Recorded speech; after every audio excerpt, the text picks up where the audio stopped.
Сәлем достар, менің арнама қош келдіңіздер. Сіздермен бүгін мен Жанар Pindodo'дан алған заттарымды распаковка жасайтын боламын. Бұл заттарды уже алдын алып қойдым, видео түсіріп те қойғанмын. Қазір тек видеоны көріңіздер. Ал менің айтқым келіп тұрғаны, қызыма мен ол туған күніне заттар заказ бердім Pindodo'дан. Именно ол жерде ең крупные көйлек болды. 9.000 теңге ма, бір 8.000-9.000 теңгенің арасындағы көйлекке заказ бердім. Ал мен мына жерде көйлекке заказ бергенмін. Ал маған осындай көйлек келіп тұр. Видеоның соңында осы көйлектің ақшасын қалай қайтарып алғанымды айтатын боламын. Сондықтан видеоны соңына дейін көріп, комментарий жазып, лайк басып кетіңіздер.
Мен заказ еткен көйлек келмегеннен кейін суретке көйлекті түсіріп жібердім де, мен таңдаған көйлек емес деп жазып едім.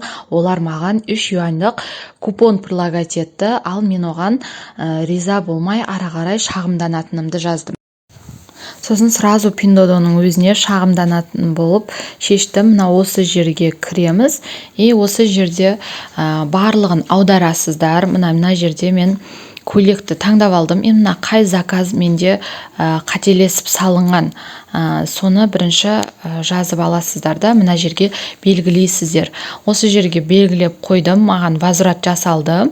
Бірінші менде 1,5 күн бойы қаралады деп келді. Осы жерге полный жасыл болған жоқ, біреу ғана жасыл болды, ал 1,5 күннен кейін ақшам толық маған қайтарылды. Видеоны толық көріп шыққандарыңызға рахмет. Сіздерге ұнады деген ойдамын және пайдалы болды деп ойлаймын.